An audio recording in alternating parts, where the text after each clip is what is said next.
কি রঙের নিবে তুমি স্কুটি? লাল রঙের? হ্যাঁ, আমারও তো ফেভারিট রং। হয়তো তুমি কাঁদছো কেন? হ্যাঁ? আমি কাঁদি না গো, আমার আফসোস হচ্ছে, আফসোস জানো? জমিটা না হয় বিক্রি করে দাও গা। ওগো না, আজ মা আমি ওই জমি বেচতে পারবো না। ওরা থাকলে ছেলেপিলে আমার ভবিষ্যতে করি খাবে। আমি পারবো না। ছেলেপিলে গাদ্দারি করতে পারে কিন্তু আমি তো পারবো না। আমি যে বাপ।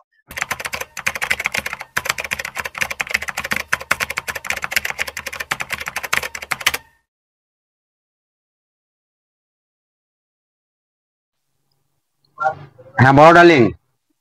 হ্যাঁ, না না না, বেশ ভালোই হচ্ছে ইনকাম পাতি। হ্যাঁ। ও আচ্ছা আচ্ছা। হ্যাঁ, আমি শুক্রবার পাঠিয়ে দিব। কি রঙের নিবে তুমি স্কুটি? লাল রঙের? হ্যাঁ, আমারও এটা ফেভারিট রং। আচ্ছা আচ্ছা। হ্যাঁ, তা বেশ। এই রাত হয়ে গেছে, তো আমি একটু ঘুমাই। হ্যাঁ, আর বিরক্ত কোনো রাত জায়গা আছে, সারা সারা গাড়ি চালিয়ে এসেছি। হ্যাঁ হ্যাঁ হ্যাঁ। হ্যাঁ হ্যাঁ, পাঠিয়ে দেবো। আচ্ছা, ঠিক ঠিক আছে। আমি একটু ঘুমাই। খোদা হাফেজ। উম, ঠিক আছে। আচ্ছা, ঠিক। না, একটু ঘুমাই। চোখ ধরতে না ধরতে আবার কে ফোন করি ফেলেছে। আব্বা করেছে। হ্যাঁ আব্বা বলেন। বুঝি বেটা লোড হয়েছে। রাতেই লোড হয়েছিল। বুঝি বেটা এখন টিপ কেমন হয়েছে? টিপ ভালো হয় না। পয়সা পাতি ধান্দা হচ্ছে না, হয় না। ইনকাম পাতি সেরকম কই। বুঝি বেটা তোমার মার খুব শরীর খারাপ। কবে থেকে? তোমার মা তো রোগা মানুষ। কাল থেকে বেটা। ও, তো ডাক্তারখানা নিয়ে যাননি? নিয়ে গেছিলাম বেটা। কার কাজ? হাসান ডাক্তারের কাজ। হাসানের কাছে? ও বেটা। বুঝি বেটা কিছু পয়সা গুলা পাঠাও কেনে। কতগুলি? 1,000-5,000? এখন তো ওগুলি পয়সা নাই গো আব্বা। বুঝি বেটা অতদিন থেকে গাড়ি চালাইছো। টিপ ধরেন 6 দিনে 7 দিনে ধরেন দুটো করে ধরেন টিপ হচ্ছে। পয়সাটা আর্জেন্ট দরকার রে বেটা। তোমাকে বড় ডাক্তারের কাছে নিয়ে যেতাম, এখন তো এই মুহূর্তে দিতে পারলাম না আব্বা পয়সা। একটু চেষ্টা করো কেন বেটা, নাহলে আমরা এই বুড়া বুড়ি করতে যাবো। তোমার তো আমাদের সাহারা এখন। বরকাকে বলেন কেন, দেখেন কেন কি বলছে।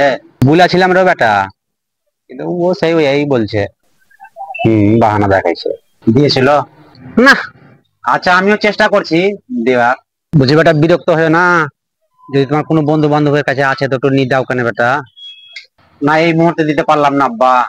বেটা, তাহলে তোমার মা অপছন্দ করে নিতাম বেটা, তাহলে ঝামেলাটা শেষ হয়ে যেত বেটা। আমাকে পয়সায় ধরেন নাই, আর হিসাবও হয়নি ধরেন পেয়েছি পয়সা। বেটা মালিককে বলো বেটা যে আমার মার শরীর খুব খারাপ। হ্যাঁ, হিসাবটা করতে বেটা বলো। বেটা তাহলে তুমি ওই 12 রবিল আওয়ালে বাড়ি এসিও। হ্যাঁ হ্যাঁ। আর তোমার মাকেও দেখে যাবা, যেটা ভালো লাগে করো। আচ্ছা, বেশ ঠিক। ঠিক আছে। খালি বিরক্ত ঝামেলা। আর জুমা আছো? আইলা? ঘুমাইলাম গো। দেয়নি পয়সা লয়? না দিলে না গো পয়সা।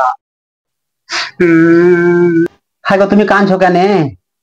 হ্যাঁ, আমি কাঁদি না গো, আমার আফসোস হচ্ছে, আফসোস জানো? জমিটা না হয় বিক্রি করে দাও গা। হ্যাঁ। ওগো না, আর্জুন মা আমি ওই জমি বেচতে পারবো না। ওরা থাকলে ছেলে পেলে আমার ভবিষ্যতে করি খাবে। আমি পারবো না। ছেলে পেলে আর গাদ্দারি করতে পারে কিন্তু আমি তো পারবো না। আমি যে বাপ, আমি পারবো না। তাহলে কি করবে? তাহলে কি করবে? যাই হোক, কিছু একটা ব্যবস্থা করবো, যে আমার আংটিটা আছে, বিয়ের ধরুন আংটি পেয়েছিলাম, আংটিটা বিক্রি করে দেবো। তাহলে আমার লাগি অশান্তি তো। আমাকে পুঁতি দাও গা, নাহলে কোথাও ফেলিয়ে এসো গা আমাকে। আহ, আর তোমাকে এই বয়সে কোথায় ফেলবো বলো? ফেললে তো আগেই ফেলে দিতে পারতাম। আর কোথায় ফেলবো তোমাকে? তো বন্ধুরা, এই ভিডিওটা বানালাম শুধু আপনাদেরকে মনোরঞ্জন দেওয়ার জন্য। যদি ভালো লেগে থাকে তাহলে একটু লাইক, কমেন্ট, শেয়ার এবং ফলো করে আমাদের একটু পাশে থাকবেন। এটাই অনুরোধ আপনাদেরকে। বাস।